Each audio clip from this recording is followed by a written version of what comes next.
My husband slapped me in front of the Christmas tree.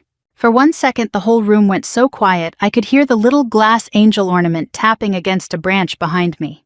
My daughter Lily was standing beside the dessert table in her red velvet dress, holding a paper plate with 1 sugar cookie on it. She was 8 years old enough to understand anger but still too young to understand betrayal. My cheek burned. My mother-in-law Carol had 1 hand pressed to her chest like I had offended her instead of being struck in her living room. My father-in-law stared down at his shoes. My husband's sister froze with her wine glass halfway to her mouth. And my husband Mark pointed toward the front door. "You'll always be trailer trash," he shouted. "Take your daughter and get out." He said your daughter, not our daughter. That was the part that landed deepest. I looked at him for a long moment. I didn't cry, I didn't scream, I didn't slap him back. At 52 years old, I had already learned that some people only understand noise, and I was too tired to give him any more of mine. So I said nothing. I walked over to Lily, took the cookie plate gently from her trembling hands, and whispered, "Go get your coat, sweetheart." Her eyes were wide and wet. "Mommy, just get your coat." Behind me, Carol said, "Oh, don't be dramatic." That almost made me turn around. Almost. Instead, I went upstairs to the guest room where our overnight bags were sitting at the foot of the bed. I folded Lily's pajamas back into her little blue suitcase. I put my sweater toothbrush and the wrapped gifts I had brought for the nieces into my worn leather tote. My hands moved slowly, carefully, the way they do when your heart is breaking, but your body knows there is a child watching. Lily stood in the doorway with her coat half-zipped. "Is Daddy coming?" I kept packing. "Not tonight." Downstairs, voices rose and fell. Someone was crying. Someone else was saying my name in that sharp whisper families use when they want a disaster to look smaller than it is. Mark didn't come upstairs, not once. When I carried our bags down, Carol was standing near the staircase, arms crossed, lips tight. Her Christmas sweater had tiny stitched reindeer across the front. One of them had a red nose that blinked on and off. It would have been funny in another life. "Don't expect us to chase you," she said. I looked at her. "I won't."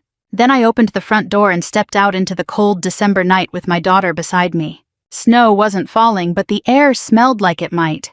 The kind of cold that settles into your bones before you even reach the driveway. Lily climbed into the back seat and pulled her knees up under her coat. I buckled her in even though she was old enough to do it herself. I needed something to do with my hands. When I got behind the wheel, she said, "Did I do something wrong?" That question nearly broke me. I turned around and looked at her through the glow of the dome light. "No, baby, you did nothing wrong, not one thing." She nodded, but her chin started to shake. I drove away before I lost my strength. The house disappeared in the rearview mirror, all warm windows and white lights pretending to be something beautiful. I had spent 5 years trying to earn a place inside that house. 5 years smiling through Carol's little comments about my childhood, my clothes, my mother, the old trailer park where I grew up outside Tulsa. 5 years telling myself Mark was just under pressure, that he loved me in private even if he let his mother shame me in public. But that night something in me went still. Not angry. Still. We drove 30 miles before I found a motel off the interstate, the kind with buzzing lights over the office and a vending machine that only took quarters. I paid cash for 1 room with 2 double beds. Lily fell asleep, still wearing her tights and Christmas dress. I sat beside the window until dawn. When the gray morning light finally came through the curtains, I checked my phone.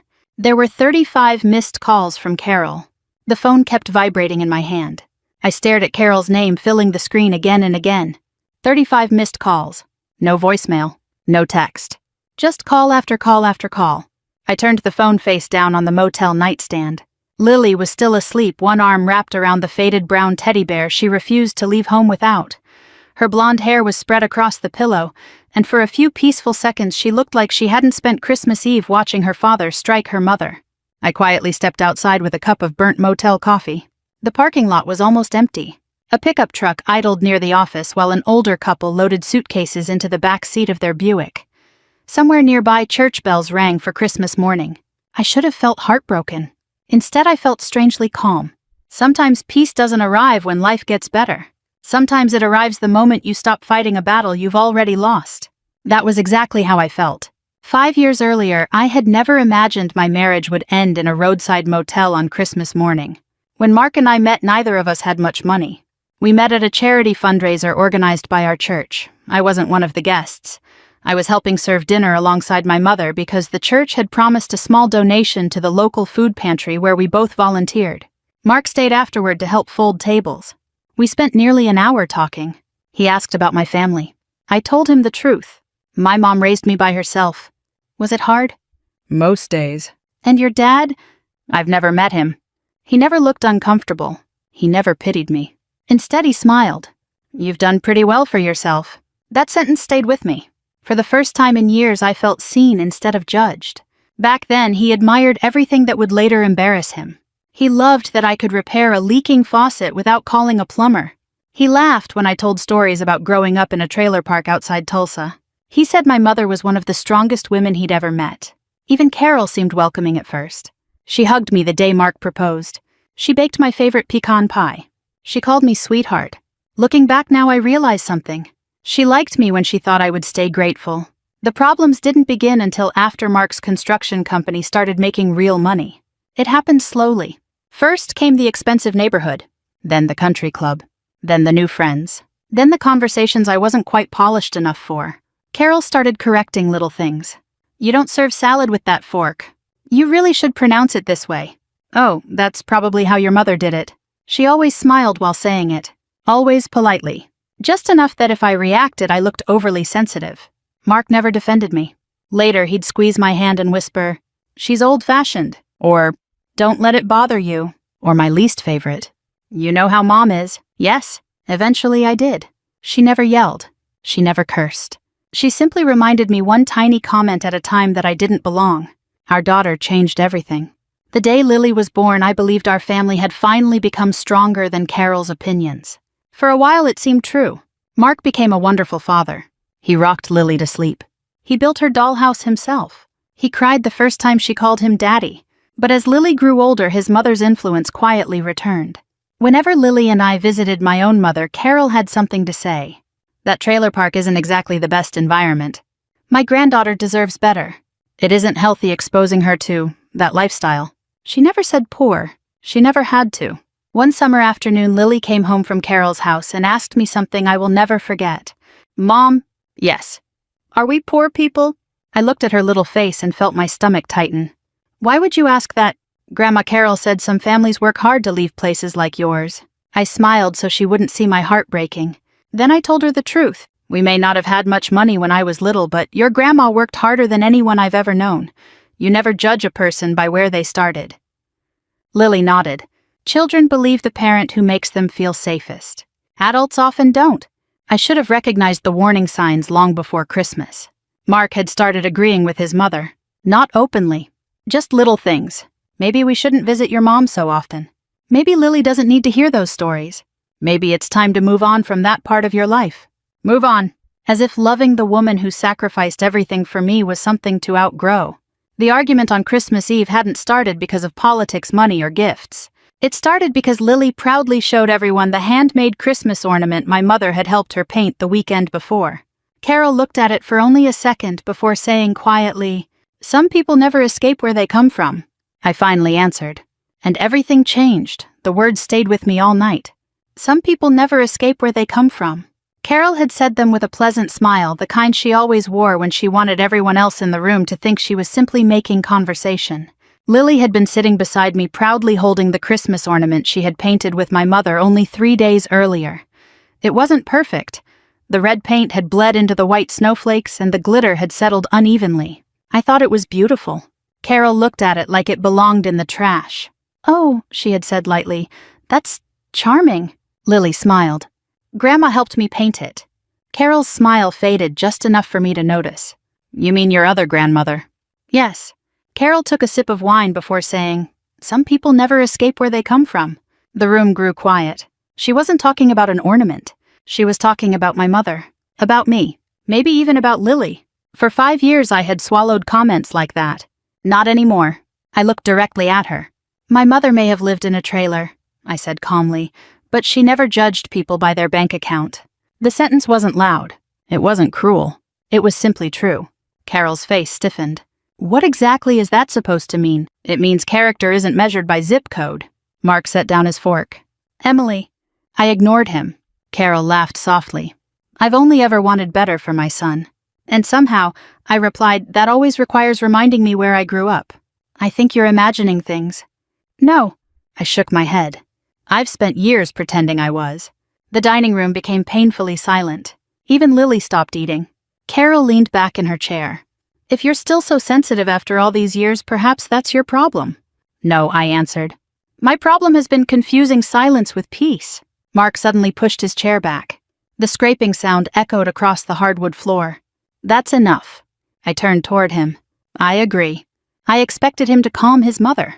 Instead, he walked toward me. His face was red. Not with embarrassment, with anger. You've ruined Christmas. I ruined Christmas. You always have to make everything about your past. My past? You refuse to let it go. My mother is my past. His jaw tightened. You know exactly what I mean. No. I stood up. I honestly don't. Carol quietly folded her napkin like she was watching a television show. Mark stepped closer. So say you're sorry. For what? For embarrassing my mother. I stared at him. I won't apologize for defending my own. The slap came so quickly that I never saw his hand move. The side of my face exploded with pain. Someone gasped. A wine glass tipped over. Red wine spilled across the white Christmas tablecloth like blood. Lily screamed. For one terrible second, nobody moved. Then Mark pointed toward the front door. You'll always be trailer trash. His voice echoed through the house. Take your daughter and get out. I remember looking at every face in that room. My father-in-law, his sister, her husband. Carol, not one person stood between us. Not one. That hurt more than the slap. Back in the motel parking lot, I wrapped both hands around my coffee cup, though it had already gone cold. My phone rang again. Carol. I declined the call. Seconds later it rang again. Decline. Again. Decline. Finally a voicemail notification appeared. I almost deleted it without listening. Instead I pressed play. All I heard at first was heavy breathing. Then Carol's voice. It didn't sound anything like the woman from Christmas dinner. She was crying so hard she could barely speak. Emily? A long pause. Please. Another sob. Please call me back. Then the line went dead. Only 6 words. But I had never heard fear in Carol's voice before. Real fear. Not embarrassment. Not anger. Fear. I slipped the phone back into my pocket. Lily opened the motel room door and peeked outside. Mom? Yes, sweetheart. I'm hungry. I smiled. How about pancakes? Her face brightened for the first time since yesterday. Can I have blueberries? You can have extra blueberries. As we climbed into the car, I tried convincing myself Carol's voicemail wasn't my problem anymore. Whatever had happened after we left, whatever had caused 35 missed calls, whatever had reduced the proudest woman I knew to begging, it had nothing to do with me. At least, that's what I kept telling myself. Then my phone rang again. This time the caller ID didn't say Carol. It said Mercy General Hospital. I let the phone ring 3 times before answering. Hello, Mrs. Carter. Yes. This is Susan from Mercy General Hospital. Am I speaking with Emily Carter? You are. There was a brief pause. We've been trying to reach you through your husband's family. My stomach tightened. What happened? I'm sorry to tell you that your father-in-law Richard Carter was admitted late last night. I leaned against the driver's door. Is he alive? Yes, relief came first. Then confusion. What happened? I'm afraid I can't discuss every detail over the phone. One of your family members asked us to let you know he's asking for you. For me? Yes. I looked through the windshield where Lily was happily watching snowflakes drift across the parking lot. There must be a mistake. No, ma'am. The nurse hesitated. He specifically asked for Emily. After hanging up, I sat there for almost a full minute. Nothing made sense. Richard and I had never been especially close. Unlike Carol, he rarely insulted me. But he rarely defended me either. He had mastered the art of staying silent. For years I told myself silence wasn't cruelty. Now I wasn't so sure. Lily looked over. Who's sick? I forced a smile. Grandpa Richard. Her face immediately fell. Is he going to die? I don't know. Can we go see him? Children forgive much faster than adults. I wished life stayed that simple. An hour later we were driving toward Mercy General. Neither of us spoke much. The Christmas music playing softly on the radio somehow felt wrong now. Hospitals always smell the same. Disinfectant. Coffee. Worry. The emergency waiting room was unusually crowded for Christmas morning. Families sat wrapped in winter coats holding paper cups and whispering prayers. I spotted Carol immediately. She looked 20 years older than she had the night before. Her hair was a mess. Mascara streaked her cheeks. The moment she saw me, she stood. For a second, neither of us moved. Then she walked toward me, slowly. "I didn't think you'd come." "I almost didn't." She nodded. "I wouldn't have blamed you." That wasn't something I ever expected to hear from Carol. Lily ran into her grandmother's arms before I could stop her. Carol hugged her tightly and burst into tears. "I'm so sorry, sweetheart." Lily looked confused. "It's okay, Grandma." "Number." It wasn't. Nothing about yesterday had been okay. Carol wiped her eyes. "Richard's stable." "What happened?" She looked down at the floor. It was Mark. The words barely came out. I didn't answer. He started drinking after you left. That surprised me. Mark rarely drank. He blamed everyone. Carol swallowed hard. "Mostly me." I stayed silent. "He kept saying I ruined his marriage." The sentence hung between us. I told him he was upset. I told him we'd fix everything tomorrow. She covered her mouth with both hands, but he just kept yelling. I noticed her wrists trembling. Richard tried calming him down. She closed her eyes. They argued. And Mark shoved him. The hallway suddenly felt much quieter. He fell backward. Her voice cracked. He hit the staircase. For a moment, all I could hear was the humming of fluorescent lights above us. He wasn't moving. What about Mark? The neighbors heard us screaming. She looked completely broken now. Someone called 911. The police arrested him before the ambulance even left. I closed my eyes. None of this felt real. Carol reached for my hand. I instinctively stepped back. She immediately lowered hers. "I understand." Good. Because I wasn't ready to comfort the woman who had watched her son humiliate me less than 12 hours earlier. "I'm sorry," she whispered. I said nothing. I know saying that changes nothing. Still nothing. I spent all night thinking about everything I've said to you. For years. Not one night. Years. I kept calling because she couldn't finish. Finally, she whispered, "I didn't know who else to call." There it was. Not because she suddenly loved me. Not because she had forgotten Christmas. Because the person who had quietly held that family together had walked away. For the first time, Carol had no one left to carry everyone else's burdens. A nurse opened the ICU doors. "Emily Carter." "Yes." "Mr. Richard Carter is awake." She smiled gently. "He's asking to see you." I looked at Carol. She simply nodded. "No matter what you decide," she said softly, "I'll understand." I wasn't sure that was true, but I was sure of one thing. The woman standing in front of me wasn't the same woman who had watched me leave the night before. And somehow, neither was I. I took a deep breath. Then I walked through the ICU doors. Richard looked smaller than I remembered. The strong, broad-shouldered man who had spent 40 years building houses all over Oklahoma now lay quietly in a hospital bed with a bandage wrapped around the side of his head.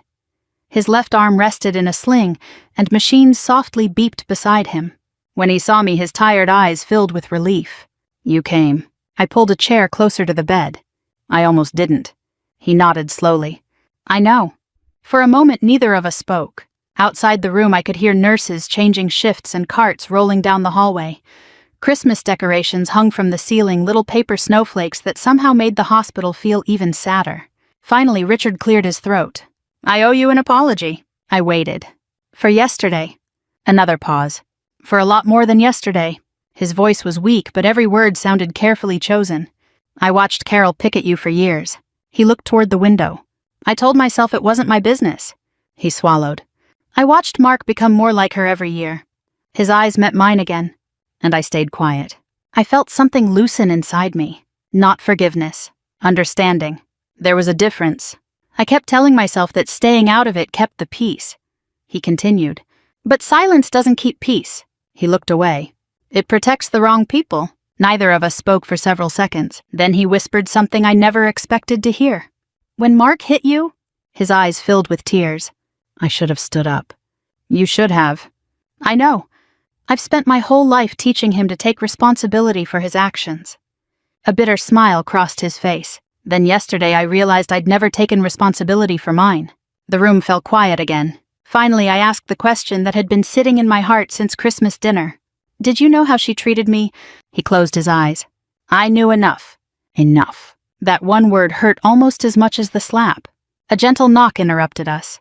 Carol stood nervously in the doorway. "May I come in?" Richard looked at me instead of answering. The decision was mine. I gave a small nod. She stepped inside slowly. For the first time since I'd met her, she looked uncertain. Not proud, not polished, just tired. She stopped beside Richard's bed. Then she turned toward me.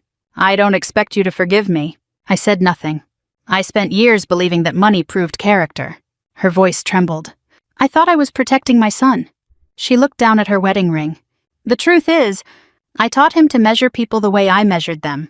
She wiped away fresh tears. "When he hit you," she couldn't finish. I finally saw what I'd raised. Richard reached over and gently took her hand. She squeezed it tightly. "I can't undo what I've done," she whispered. "But I needed you to know that I was wrong." I believed she meant it. That didn't erase 5 years. It didn't erase Christmas. Some wounds don't disappear because someone finally says they're sorry. A nurse entered to check Richard's medication. While she worked, Lily quietly walked into the room carrying a paper cup filled with crayons from the children's waiting area. "Grandpa," Richard smiled. "Hi, sweetheart. I made you something." She handed him a folded piece of paper. On the front, she'd drawn 3 stick figures holding hands beneath a bright yellow star. Inside, she'd written carefully, "Feel better soon. Love, Lily." Richard covered his mouth. "I don't deserve this." Lily frowned. "Mom says people can make mistakes." I looked at her.